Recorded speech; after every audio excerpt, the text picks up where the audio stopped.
dalam hal ma'rifat kepada Allah Subhanahu wa ta'ala itu ada istilah yang namanya suluk. Suluk itu artinya perjalanan. Nah, orang yang berjalan itu dinamakan salik atau salikin jamaknya. Kenapa ada suluk?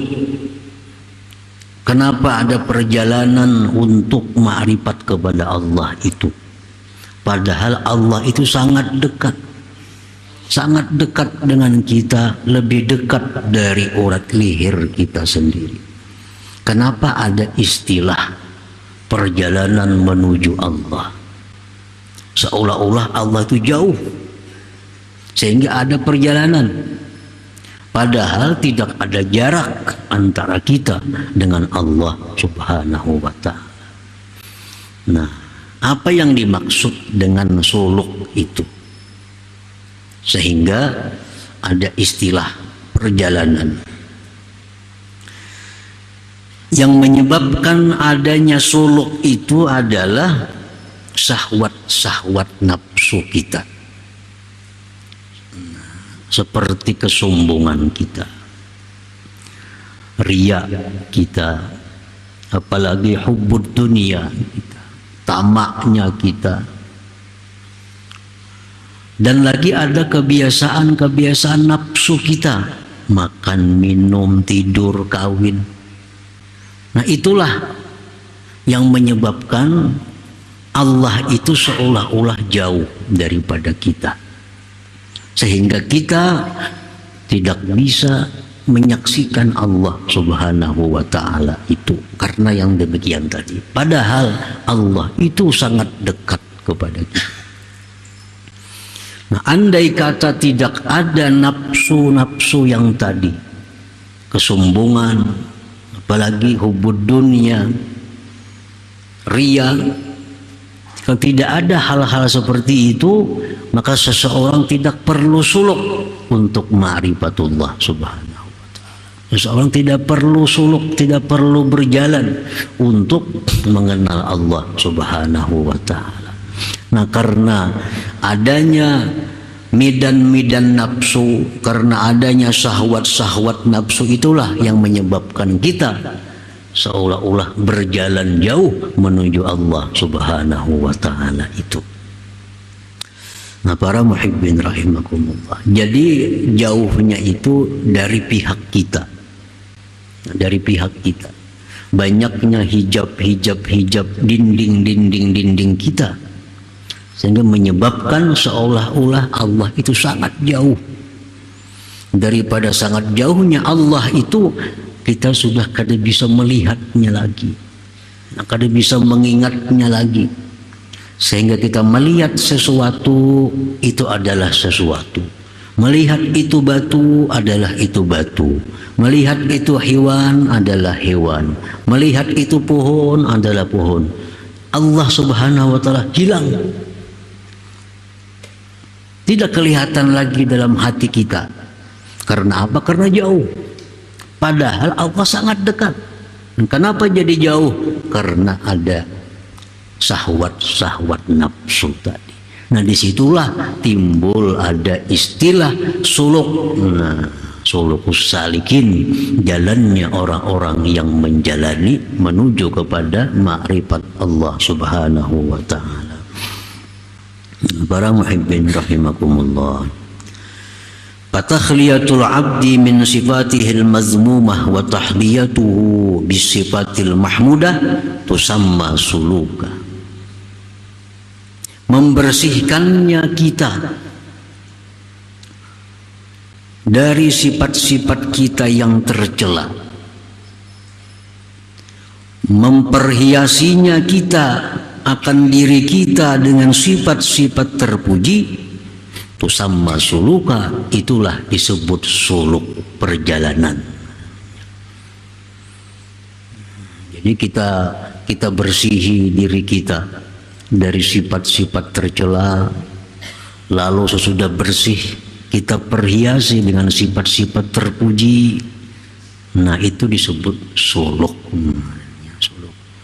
Dengan sebab itulah kita bisa merasakan dekatnya Allah Subhanahu wa ta'ala. Kalau sifat-sifat buruk sudah hilang di hati kita, sifat-sifat terpuji sudah menghiasi hati kita, nah kita akan merasa betapa dekatnya Allah Subhanahu wa ta'ala dengan kita. Sehingga apapun makhluk yang kita lihat, kita tidak bisa melupakan adanya Allah Subhanahu wa ta'ala. Para muhibbin rahimakumullah. Nah, suluk itu tidak terlepas daripada dua hal. Satu ilmu, dua amal. Itulah suluk. Orang yang suluk, salikin, mesti menuntut ilmu dan mesti mengamalkan ilmu itu. Nah, itulah disebut dia salikin. Kalau dia hanya menuntut ilmu tapi belum mengamalkan ilmunya, itu belum disebut salikin. Orang yang disebut menjalani jalan menuju kepada Allah itu adalah orang yang menuntut ilmu dan mengamalkan ilmunya. Nah, disebutlah dia salikin, orang-orang yang berjalan. Dicontohkan seperti riya. Riya ini merupakan syahwat nafsu yang membuat kita jauh dari Allah, yang membuat kita lalai lupa daripada Allah. Salah satunya adalah riya. Nah, bagaimana cara kita menghilangkan riya lalu menghiasi hati dengan ikhlas? Disebut suluk. Nah, disebut suluk, dan kitanya itu disebut salik. Nah, salikin. Bagaimana cara kita membuang riya dalam hati kita? Dua hal tadi. Satu, ilmu kita tuntut, kita pelajari, lalu amalkan ilmu itu. Nah, maka riya itu akan hilang. Berapa lama hasil? Tergantung himmah orangnya, keinginan kuat orang. Ada orang yang berpuluh-puluh tahun menuntut ilmu belum bisa menghilangkan riya dalam hatinya. Ada orang yang cuma seminggu belajar sudah hilang riyanya. Nah, tergantung keinginan kuat yang ada di dalam hatinya itu. Ada orang ke Banjarmasin sebulan hanya sampai, mobilnya sama, masih singgah sekalinya di pantai 2-3 malam. Di kandangan sebulan hanya sampai ke Banjar. Ada yang seekong linya kada bersinggahan, bujur-bujur kuat keinginannya, 3,5 jam sampai ke Banjar. Mobilnya sama, supirnya sama, cuma ini bersinggah-singgah. Nah, itulah orang yang menuntut ilmu ini kadang-kadang berpuluh-puluh tahun menuntut ilmu, kada berubah akhlaknya. Mengkikir masih kikir, menghubud dunia masih hubud dunia. Pada 10 tahun lebih sudah menuntut ilmu. Nah, ini jalan di tempat caranya. Jalan di tempat. Jakanya bujur-bujur jalan, walaupun baku raut, ada juga kemajuannya. Ada kemajuannya. Nah, para muhibbin rahimakumullah. Jadi contoh riya kita ambil contohnya. Satu dulu mengetahui. Orang suluk supaya menghilangkan riya dalam hatinya, karena riya salah satu penyebab terdindingnya kita daripada Allah. Satu, mengetahui bahwa riya itu muhbitun lil amal, menggugurkan amal kita. Gugur amal. Arti gugur amal itu menurut sebagian ulama, ada yang mengatakan tidak sah, ada yang mengatakan sah tapi tidak ada pahala. Disebut gugur amal. Jadi orang sembahyang riya, gugur amalnya. Orang bersedekah itu riya, gugur amalnya. Orang baca Quran itu riya, gugur amalnya. Nah, itu yang diketahui. Bila riya, kada usah berharap amal itu gugur, kada usah diharapi lagi. Yang kedua, mengetahui bahwa riya itu mendatangkan kemurkaan Allah. Allah murka Kenapa murka? Karena Allah diulu-ulu. Nah, diulu-ulu. Di mana meulu-ulunya Allah? Bersedekah itu perintah Allah. Nah, ini bersedekah seolah-olah melaksanakan perintah Allah, tapi di dalam hatinya bukan karena Allah, meulu-ulu Allah. Nah, itu Allah murka. Nah, harus tahu itu. Yang ketiga, misalnya lagi dia mengetahui bahwa riya itu minal kabair, termasuk dosa besar. Nah, apa risikonya bila dosa besar? Kada akan hilang dengan sembahyang 5 waktu, kada akan hilang dengan baca salawat, kada akan hilang dengan baca istighfar, kada akan hilang dengan baca Quran.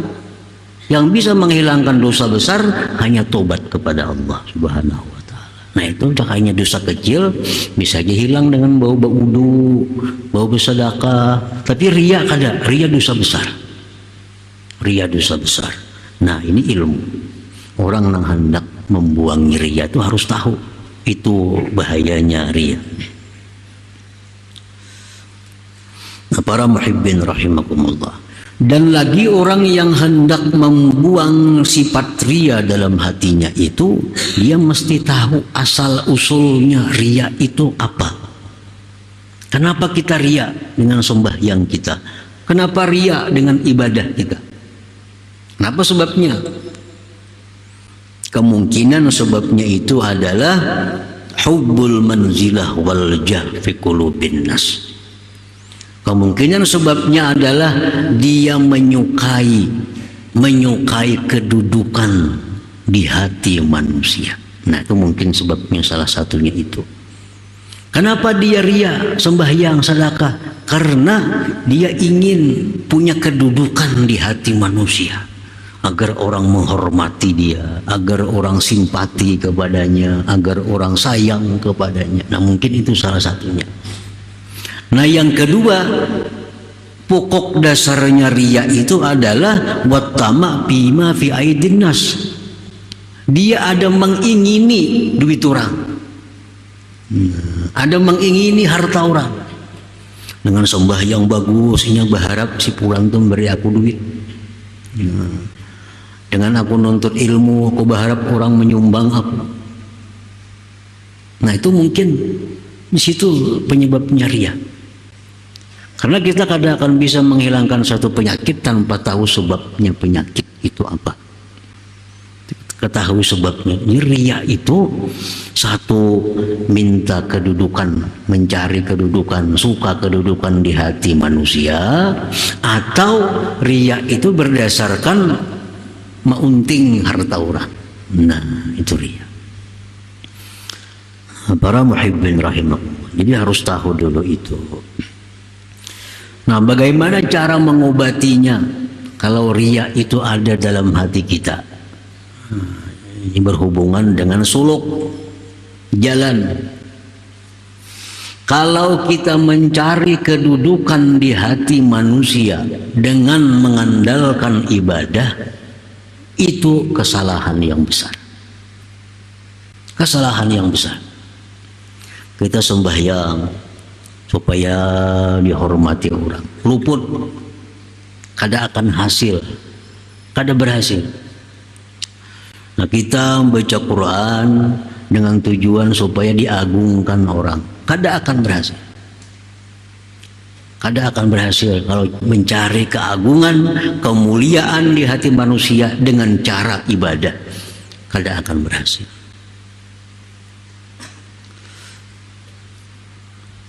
Dalam sebuah hadis qudsi Rasulullah SAW bersabda, "Iza ahabballah al-abda nada Jibril, inna Allah yuhibbu fulan fa ahibbah, fa yuhibbuhu Jibril, fa yunadi Jibril fi ahli sama, inna Allah yuhibbu fulan fa ahibbuh, fa yuhibbuhu ahlus sama, thumma yudha'u lahul qabul bil ard." Apabila Allah mencintai seorang hamba, Allah sayang dengan hamba ini, Allah panggil Jibril, Ujar Tuhan, wahai Jibril, aku cinta dengan Fulan bin Fulan itu. Aku cinta dengan Fulan bin Fulan. Umumkan kepada penghuni langit. Jibril mengumumkan. Ya Jibril, wahai penghuni langit, Allah cinta kepada Fulan bin Fulan, dan aku pun cinta kepada Fulan bin Fulan. Kalian pun hendaknya cinta kepada Fulan bin Fulan. Akhirnya seluruh penghuni langit cinta kepada Fulan bin Fulan itu. Nah, kalau sudah orang-orang atas ini cinta kepada Fulan bin Fulan, maka diletakkanlah al-qabul dalam diri Fulan itu, diterima di semua orang. Nah, dia akan dimuliakan orang, dia akan dihormati orang, dia akan disegani orang. Kenapa sebabnya? Karena dari sananya Allah cinta, Jibril cinta, malaikat cinta, dampaknya ke bumi, dia akan dicintai oleh ahli bumi ini. Jadi kalau hendak mencari pangkat di hati manusia, jangan dengan ibadah. Nah, hendak mencari kedudukan di hati manusia, caranya satu, jadikanlah diri kita orang yang dicintai Allah. Kalau kita dicintai Allah, maka Allah akan bukakan hati manusia untuk sayang kepada kita, untuk hormat kepada kita. Nah itu. Jadi kalau kita beribadah tujuan supaya dihormati orang, itu kayaknya terbalik, orang muar lawan kita. Kalau kita sembahyang, baca Quran, tapi tujuan di hati supaya dimuliakan orang, yang kita dapatkan kini dihinakan orang kita. Dihinakan orang. Kenapa? Karena salah jalannya. Nah, para muhibbin rahimakumullah. Jadi dengan mengetahui ini, kita sudah kada lagi beribadah itu supaya dipandang orang, dipuji orang. Kenapa? Karena kada bakal dapat. Kada bakal dapat. Kalaupun dapat juga sehari, 2, 3, setahun, orang kena tahu itu ria, muar orang jadinya. Ujung-ujungnya kena jadi dimurkai orang. Jadi kalau hendak mencari pangkat kedudukan di hati manusia, jalannya hanya satu, jadikanlah diri kita dicintai oleh Allah. Bila Allah sudah cinta kepada kita, orang-orang langit cinta kepada kita, otomatis orang-orang di bumi pun akan cinta kepada kita. Nah, para muhibbin rahimakumullah. Yang kedua, riya itu datang akibat tamak. Ini kada hendak dihormati orang, ini kada hendak disayangi orang, kada hendak diagungkan orang, yang penting dapat duit. Nah, ini kada peduli dihinakan orang kah, disanjung kah, yang penting cair. Ada imbalannya. Nah, kalau ini penyakit riya ini di sini datangnya, kadang-kala diobati lawan hadis yang tadi. Luput obatnya. Karena aku dia kan ada tujuan hendak dimuliakan orang. Aku kan ada tujuan hendak dihormati orang. Tujuanku aku supaya sugih. Nah, jadi kadang-kala hadis tadi dipakai. Kalau riyanya itu karena tamak. Riyanya karena tamak. Nah, apabila riya kita itu berdasarkan tamak ini, maka hendaklah kita mengetahui annallah al-musakhir lil qulub bil man'i wal i'ta, bahwa Allah yang menundukkan hati manusia untuk memberi dan tidak memberi. Itu Allah yang membuka hati manusia itu. Ya Tuhan, non hati kita berinya duit, timbul kita beri duit. Allah yang menutup hati kita, jangan diberi. Nah, karena memberi kita. Jadi yang menundukkan hati kita itu adalah Allah, satu-satunya yang bisa menundukkan hati orang lain agar orang lain itu memberi atau menundukkan kita. Dan wala razika illallah, tidak ada yang memberi rezeki itu kecuali Allah subhanahu wa ta'ala. Kayak apapun kita beramal, beribadah supaya aku diberinya duit, pun Allah menutup hati orang itu, kada jadi duit, kada jadi duit. Walaupun kita kada kelihatannya beramal, kita kada kelihatannya baca Quran, tapi Allah bukakan hati orang tu bari si anu duit dibarinya. Nah, orang yang tamak itu mesti meyakini itu. Mesti meyakini itu, bahwa rezeki itu kada akan bertambah dengan tamaknya kita. Bertambah dengan tamak kita, kada bertambah. Dan rezeki kada akan berkurang dengan kanaahnya kita. Kada berkurang. Karena rezeki itu sudah ditentukan oleh Allah Subhanahu wa Ta'ala. Jadi kalau kita beribadah kepada Allah Subhanahu wa Ta'ala dengan maksud agar orang memberikan materi kepada kita, itu kada akan berhasil. Kada akan berhasil. Karena Allah yang membuka tutup hati manusia itu, bukan kita. Nah, jadi kalau kita hendak membuangi riya, kita pelajari tadi, lalu kita berusaha menerapkan dalam diri kita, itulah namanya suluk. Kalau kita tahu semuaan ini tapi kada dipraktikkan, itu kada suluk. Belum suluk lagi. Suluk itu orang yang mengetahui dan mengamalkan. Tahu cara membuang riya demikian, diterapkannya dalam dirinya, dilatihnya dirinya supaya jangan itu. Nah, ini suluk.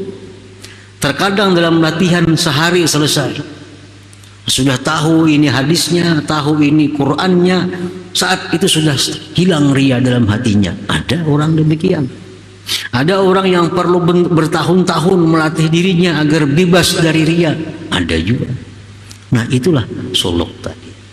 Nah, jadi andai kata riya itu kadada, sombong itu kadada, hubud dunia itu kadada suluk. Kadada suluk. Kita akan terlihat Allah Subhanahu wa Ta'ala. Nah, kenapa kita kada bisa mata hati kita ini merasa jauh Allah? Mata hati kita kada melihat Allah karena terdinding oleh yang demikian tadi, yang disebut dengan mayadinun nufus, medan-medan nafsu itu.